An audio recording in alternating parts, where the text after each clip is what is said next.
to make Africa better, if we really want to change Africa for the best, then we need to bring in, it's a need, not a want. We need to bring in the African diasporas. We need to bring our diasporas, the expertise, the investment, and everything to Africa so that they bring their work ethics. You bring in your work ethics, you bring in your investment and everything, your leadership and everything here to help change the situation on the ground here to make Africa, our motherland, a better place for all of us. But unfortunately there seems to be some disconnect between the African, the indigenous African here and the African diaspora, especially in the areas of commerce, in the areas of business. So I feel sad when you travel across Africa and you see all over the continent, it is the Arabs, the Lebanese, the Pakistanis, the Chinese. They have taken over or the most crucial or the crucial sectors of economies of Africa, and they are making huge returns on their investments at the expense of African diasporas. So I ask myself, anytime you move out of, you move from one jurisdiction to another, you ask yourself, where are our diasporans? Why are they not taking advantage of these investments? Why are they not taking advantage, of the vast opportunities here in Africa? Why are we leaving it to the Chinese, to the Arabs, to the Lebanese, and to the Pakistanis? And they are making billions, I must tell you, I must confess. Because you go through the whole of Africa, all the shopping malls, all the, the grocery shops, the bigger ones, the supermarkets, the they've taken over almost everything. Those who are having the biggest garages, who are importing vehicles and bringing in all the vehicles, equipment, heavy equipment for mining companies, for other bigger companies who are providing exceptional technological services to companies, all the techos, all the technological, whatever in the whole of Africa is owned by these foreigners. So the question is, how do we connect our African diaspora back to Africa to take advantage of these vast opportunities that exist here so that they can make millions of the money, and the people of Africa will also benefit from that. I think that is one of the crucial things that Change Africa movement is henceforth going to focus on, because we need to bring our people back home. We need to bring our people to come and invest in Africa, take advantage of Africa. But mostly people have chat me. I have people from, especially the African Americans. They chat, they get into my inbox, they have a chat with me, they call me, we talk, and they are concerned and fear is the high rate of corruption in Africa, the high rate of scammers in Africa. That is what is putting them off. That is what is scaring them from coming to invest in Africa. Some get in touch with me and they tell me that they are willing to come to Africa to invest. They want to invest, but they are scared of the news they watch, the things they hear, and the things they read. The corruption rate, the high rate of scamming in Africa is what is putting them off. That is why they are unable to come. And I always try to explain to them that yes, it is true that corruption is very high in Africa. It is true, undeniable fact. Again, scamming is also booming and becoming so rampant in Africa. That is also true. We cannot dispute that. But those are the negativities. Can we also consider the positivities in Africa? Can we also look at the positive side of Africa and the vast opportunities you can take advantage of? Can we look at that? Because if we always want to look at the negatives, if we always want to focus on the negative, we will never see the light, we will never see the positive, we will never progress, we will never make it. Fear will grip us. But amidst the fear is there, but we must act. You feel the fear, but you act.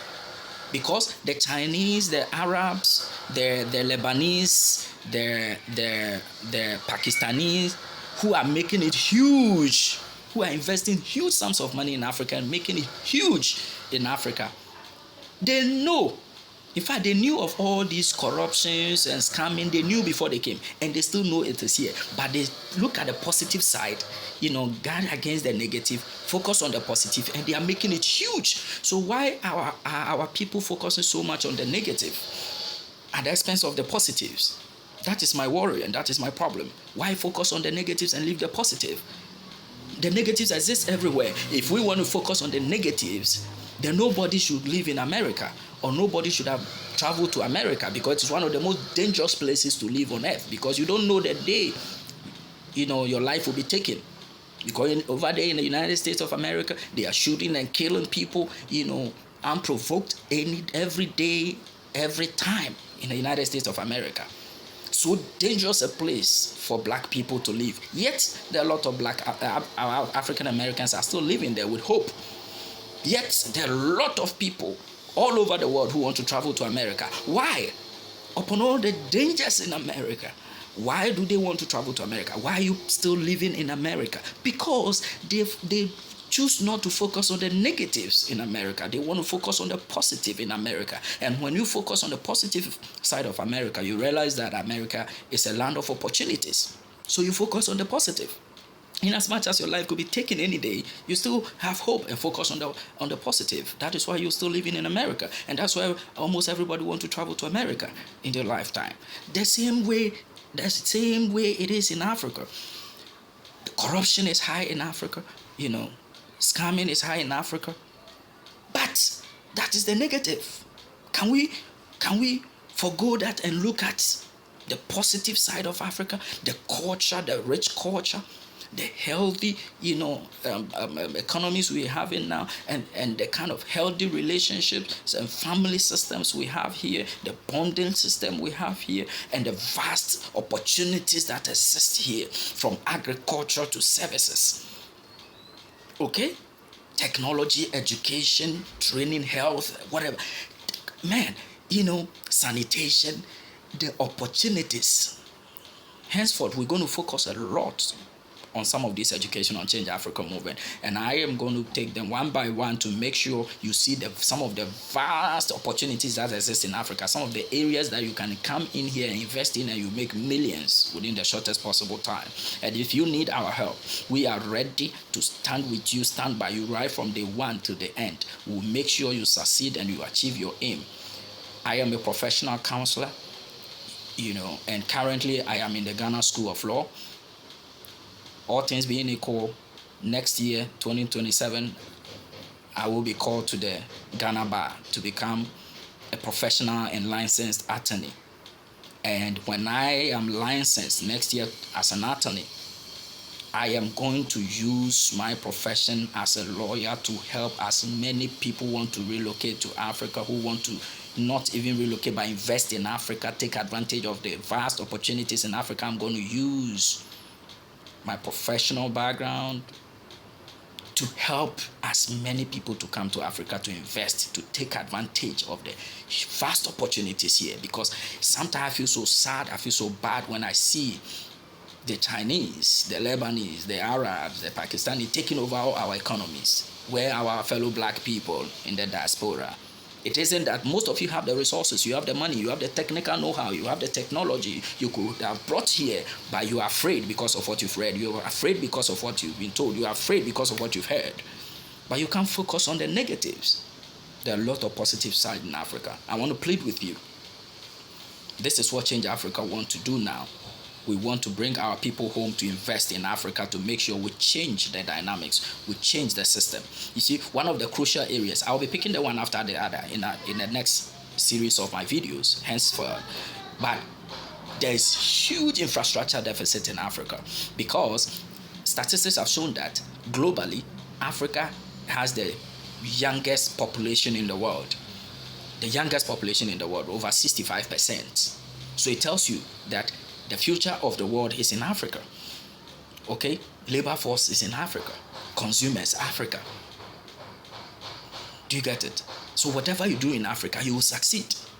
Any investment you put in Africa, you will succeed. You just need some few genuine people around you to supervise it, to see to it that everything is working, and that is it. Okay? We need to take advantage of this before it is too late. Otherwise, by the time our people get to understand that they have to take this risk and come back to Africa to work, to invest in Africa, the Chinese, the Arab, the Lebanese also might have taken over everything on the continent, and they may be owning everything on the continent. Trust me, they are making it huge. Those of you who have ever traveled to Africa, You can bear me out. You can bear with me that, you know, these foreigners own the crucial sectors of our economies.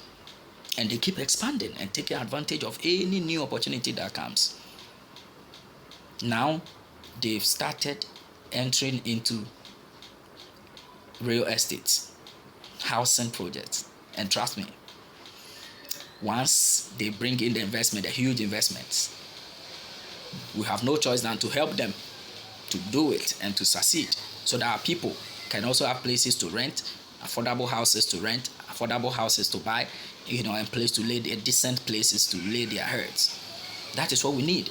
And some of these things, no matter what you do, people need them. They are needs, not wants. Shelter is a need, not a want. People will eat. So many opportunities. Poultry farming, crop farming, agriculture is another huge opportunity. Services, educational sector, training of nurses, setting up a nursing institution, setting up teacher training institutions, and the rest. They are huge.